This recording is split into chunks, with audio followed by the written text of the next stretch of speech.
विधानसभा चुनाव में क्या रणनीतियाँ रहेगा आज़ाद समाज पार्टी का। सभी धर्मों को रहने का इजाज़त दिए, सभी धर्मों के लिए, सभी जातियों के लिए, सभी इंसानों के लिए काम किए बाबा साहब, तो फिर इनके कहीं पर उंगलियों को तोड़ दिया जाता है। अभी बक्सर में फिलहाल जो है कि रात का घटना है कि उंगलियों को तोड़ दिया गया जो है कि अम्बेडकर चौक का। और जो भी जहाँ देखा जाए, पूरे बिहार में देखा जाए तो ज़्यादातर सबसे ज़्यादा मूर्तियाँ टूटता है तो वो है बाबा साहब अम्बेडकर जी का। ऐसा क्यों होता है? देखिए, मतलब कि क्या रणनीति रहेगा बिहार विधानसभा चुनाव में, ये कितने सीटों पर जो है कि लड़ने जा रही है आज़ाद समाज पार्टी आपका? देखिए, भीम आर्मी भारत एकता मिशन आज़ाद समाज पार्टी, आपको मैं बता दूं कि बिहार में 100 सीटों पे लड़ने जा रही है। क्या संभव है 100 सीटों पर? क्या कहिएगा, बिहार विधानसभा चुनाव तो है ये है, लेकिन बिहार में जो है कि बढ़ते हुए आतंक, यानी कि मर्डर, रेप और जो है कि तमाम प्रकार की चीज़ें देखने को आ रहा है। मतलब कि क्या कहिएगा इस पर, क्या आपका नज़रिया रहेगा? देखिए, मेरा नज़रिया यही है। क्या कहिएगा, महाराष्ट्र का एक वीडियो वायरल हो रहा है काफ़ी तेज़ी से कि मराठी नहीं बोलने पर चाहे वो कोई भी हो उन्हें पीटा जाएगा, मारा जाएगा और इस महाराष्ट्र में रहने का उसे इजाज़त नहीं है। क्या कहिएगा उसे? जो ये राज ठाकरे महाराष्ट्र के रहने वाले हैं, इनको मैं साफ तौर पे बता दूं कि महाराष्ट्र उनके बाप की बपौती नहीं है। बिहार विधानसभा चुनाव में लड़ने जा रही है आज़ाद समाज पार्टी, भीम आर्मी सह आज़ाद समाज पार्टी जो है कि 100 सीटों पर। क्या इनका मिशन है, क्या इनका विज़न है? मतलब कि किन किन मुद्दों को लेकर के ये जो है कि लड़ाई के मैदान में आई हुई है? देखिए, पत्रकार हैं, आतंकवाद का आप कह रहे हैं बढ़ावा दिया जा रहा है, लेकिन बीजेपी के कोई ऐसा नेता है जो कि कहते हैं कि जय भीम बोलने वाले सभी आतंकवादी हैं। देखिए,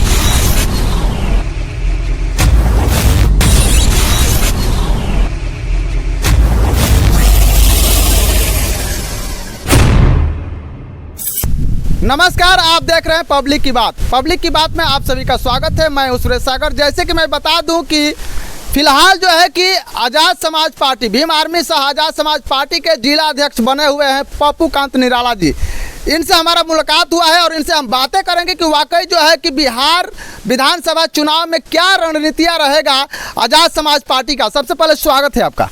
जी, सबसे पहले तो मैं आपके दर्शकों को मैं धन्यवाद देता हूँ। मतलब कि क्या रणनीति रहेगा बिहार विधानसभा चुनाव में, ये कितने सीटों पर जो है कि लड़ने जा रही है आज़ाद समाज पार्टी आपका? देखिए, भीम आर्मी भारत एकता मिशन आज़ाद समाज पार्टी, आपको मैं बता दूं कि बिहार में 100 सीटों पे लड़ने जा रही है। क्या संभव है 100 सीटों पर? एकदम संभव है। अभी तक कोई पार्टी अनाउंसमेंट नहीं की है, लेकिन अभी तक हमारे 60 सीटों का अनाउंसमेंट हो चुका है। यानी कि देखिए, इससे भी विपक्ष पार्टी जो है कि काफ़ी मजबूत नज़र आ रहा है, जैसे कि बीजेपी हो या जो है कि आरजेडी हो, और इससे भी बेहतर जो है कि अभी जनसुराज जो है कि उभरता हुआ पार्टी है, इससे भी जो है कि, तो उन लोगों के सामने क्या टिक पाएगी भीम आर्मी सह आज़ाद समाज पार्टी? देखिए महोदय, मैं आपको बता दूं कि यहाँ पर डायरेक्ट मनुवाद और अम्बेडकरवाद की लड़ाई है। ठीक है, आप जितने भी पार्टी का नाम लिए, आप चेक कर लीजिएगा, हिस्ट्री उठा करके देख लीजिए, गांव-गांव भीम में लोगों से जा करके संपर्क कर लीजिएगा। यदि ज़मीनी स्तर से कोई पार्टी यदि काम कर रही है, कोई संगठन काम कर रही है, तो वो है भीम आर्मी सह आज़ाद समाज पार्टी के लोग, उनके कार्यकर्ता।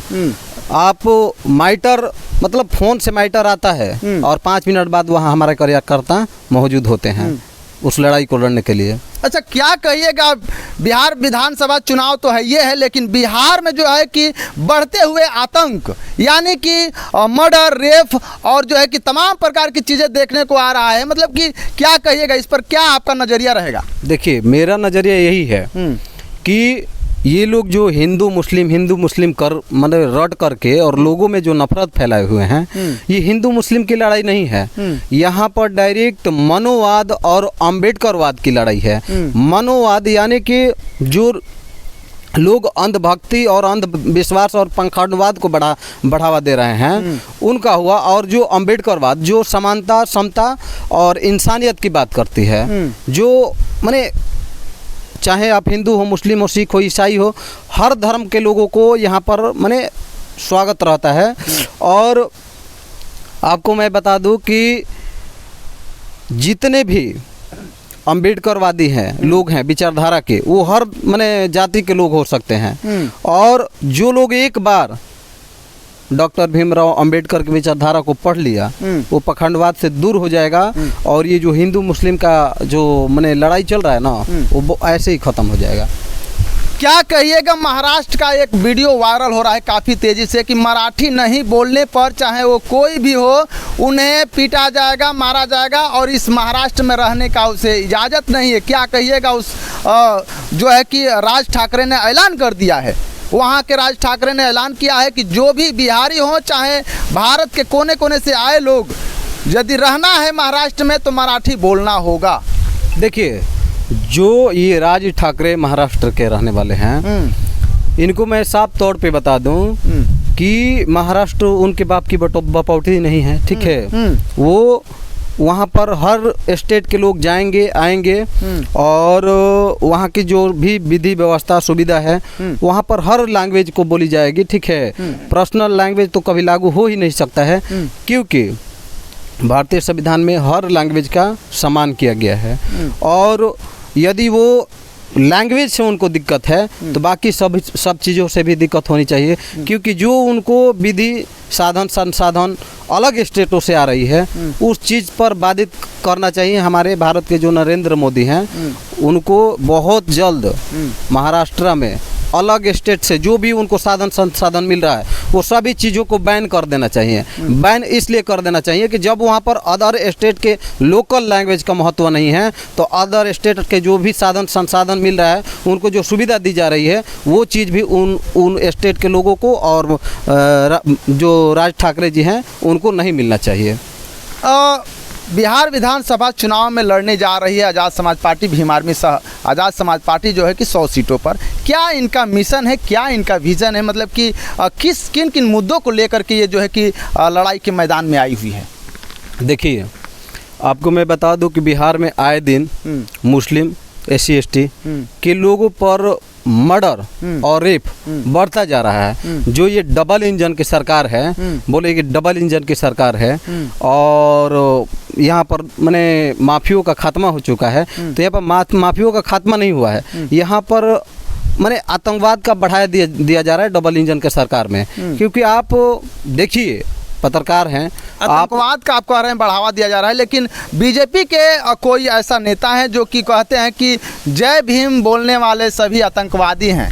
देखिए, यदि जय भीम बोलने वाले सभी आतंकवादी हैं तो मैं भी आतंकवादी हूँ। उस चीज़ को मैं भी मानता हूँ कि मैं भी आतंकवादी हूँ, क्योंकि जय भीम एक नाम नहीं है, ठीक है। जय भीम एक माने विचारधारा बन चुकी है, और जो डॉक्टर भीमराव अंबेडकर जी थे वो माने एक समाज के लिए नहीं, माने जितने भी समाज है सभी समाजों के लिए उन्होंने भारतीय संविधान का निर्माण किया, लिखा, और भारत में समता समानता का और रहने का, सभी धर्मों का रहने का इजाज़त दी है। यदि सभी धर्मों को रहने का इजाज़त दिए, सभी धर्मों के लिए, सभी जातियों के लिए, सभी इंसानों के लिए काम किए बाबा साहब, तो फिर इनके कहीं पर उंगलियों को तोड़ दिया जाता है। अभी बक्सर में फ़िलहाल जो है कि रात का घटना है कि उंगलियों को तोड़ दिया गया जो है कि अम्बेडकर चौक का। और जो भी जहाँ देखा जाए, पूरे बिहार में देखा जाए तो ज़्यादातर सबसे ज़्यादा मूर्तियाँ टूटता है तो वो है बाबा साहब अम्बेडकर जी का। ऐसा क्यों होता है? देखिए, ये तो उन लोगों की अपना मानसिकता है ना जी, कि बाबा साहेब को वो उंगलियां ही तोड़ सकते हैं, जो मतलब उनके क्षति मूर्तियों को ही पहुंचा सकते हैं। वो मूर्ति को मिटा देंगे, लेकिन जो ये सीने में उनकी विचारधारा मैंने अपनाए हुए हैं हम लोग, जो हर व्यक्ति के दिलों में उनका जो छवि बना हुआ है वो कैसे वो लोग मिटा पाएंगे? वो तो नहीं मिटा पाएंगे ना। वो उनके लिए क्या संदेश रहेगा आपको? उनके लिए संदेश यही है कि वो अपने औकात में रहे। जिस दिन नहीं तो क्या करिएगा? देखिए, जिस दिन बाबा साहेब भीमराव अंबेडकर के मानने वाले लोग यदि भारतीय संविधान को साइड रख करके और अपने पर आ गए तो याद कीजिएगा, भीमा कोरेगांव 500 मुहावरों ने मिल करके 28,000 मनुवादियों का छक्का छुड़ाने का काम किए और गुदरी काटने का काम किए, ठीक है। बक्सर में जो भी मैटर ओपन हुआ है, जिस दिन यदि हमको CCTV कैमरा मिल गया और जो भी व्यक्ति मिल गया उसको घर से घसीट करके लाने का काम यदि हम नहीं किए तो मेरा नाम बदल दीजिएगा। सीधा जो है कि चैलेंज दे करके चंद्रशेखर आज़ाद रावण को भी जो है कि प्रशांत सिंह कोई राजपूत है, वो जो है कि सीधा फेसबुक पेज पर आकर के जो है कि गाली देता है सीधा तौर पे, क्या कहिएगा इस पर? देखिए, गाली तो किसी को कोई दे सकता है, ठीक है। औकात है तो सामने आके बात करें, औकात है तो गाली तो हर दिन आए दिन लोग, देखिए जब आप अच्छा काम कर कीजिएगा तो आपके अंदर बुराई भी देखने वाले लोग हैं, आपके पैर भी खींचने वाले समाज में लोग हैं, और वो तो अंग्रेज की औलाद हैं, ठीक है। डायरेक्ट वो अंग्रेज के औलाद हैं जो बाबा साहेब के मानने वाले लोगों को आए दिन बुराई और निंदा करते रहते हैं और गाली देते रहते हैं। लेकिन उनको उनकी औकात भीम आर्मी आज़ाद समाज पार्टी बहुत जल्द दिखा देगी। एक नंदनी जो है कि कथावाचक हैं, जो बहुत ही बेहतरीन कथावाचक हिंदुओं के जो है कि जाते हैं और कथा वाचते हैं, बड़े बड़े संदेश देते हैं, उपदेश देते हैं। उनका कहना है कि बाबा साहब अम्बेडकर जी का शादी जो है कि ब्राह्मण लड़की से इसलिए कराया गया कि जातिवाद को मिटाया जा सके। क्या इस पर आप कितना सहमत हैं? देखिए, ये तो उनका जो ये बोलते हैं माइंड को ना कंट्रोवर्शन, माने माइंड को वो अलग दिशा में ले जा रही हैं, ठीक है। लोगों को भटकाने के लिए काम कर रही हैं, ठीक है। ये जातिवाद को ख़त्म करने के लिए शादी नहीं कराया गया था, ठीक है। बाबा साहेब जो विवाह किए थे वो एक पंडित समाज की लड़की थी, लेकिन वो लड़की के मन के इच्छा से वो शादी हुआ था, ना कि उसके घर के परिजनों के मन से शादी हुआ था, ठीक है। मतलब वो प्रेम विवाह था, हाँ प्रेम विवाह था। लेकिन उनको जो है कि कह रहे हैं कि जातिवाद को मिटाने के लिए जो है कि उनका शादी करवा दिया गया। तो जातिवाद को वो कर लेना। तो धन्यवाद। हमारे साथ थे पप्पू कांत निराला जी, जो कि अभी फिलहाल में जो है कि भीम आर्मी सह आज़ाद समाज पार्टी के जिला अध्यक्ष नवनीत हुए हैं, चयनित हुए हैं, और कितना ये जो है कि खारा उतरते हैं भीम आर्मी सह आज़ाद समाज पार्टी को आगे ले जाने में। हाँ, क्या कहिएगा? देखिए, आने वाले 21 तारीख को हमारे भीम आर्मी भारतीय एकता मिशन का 10वां संस्थापक दिवस है, स्थापना दिवस है। तो उस स्थापना दिवस पे मैं आपके सभी दर्शकों से अपील करूंगा कि सभी लोग बिहार के हर जिला से वहाँ पे आएँ और बड़े भाई चंद्रशेखर, एडवोकेट चंद्रशेखर आज़ाद, नगीना सांसद, उनको मजबूती दें और उस कार्यक्रम को सफल बनाएं। जैसे कि आपने सुना, 21 तारीख को जो है कि स्थापना दिवस मनाया जा रहा है भीम आर्मी सह आज़ाद समाज पार्टी का, और वहाँ पर जो है कि भीम आर्मी सह आज़ाद समाज पार्टी के मुखिया चंद्रशेखर आज़ाद जी का आगमन होने जा रहा है। तो आप लोग जितना लोग हैं, जितने लोग हमारे वीडियो को देख रहे हैं, कृपया आप लोग वहाँ जा कर के चंद्रशेखर आज़ाद रावण भैया का जो है कि हाथों को मजबूत करें। आप लगातार बने रहें और देखते रहें पब्लिक की बात। धन्यवाद।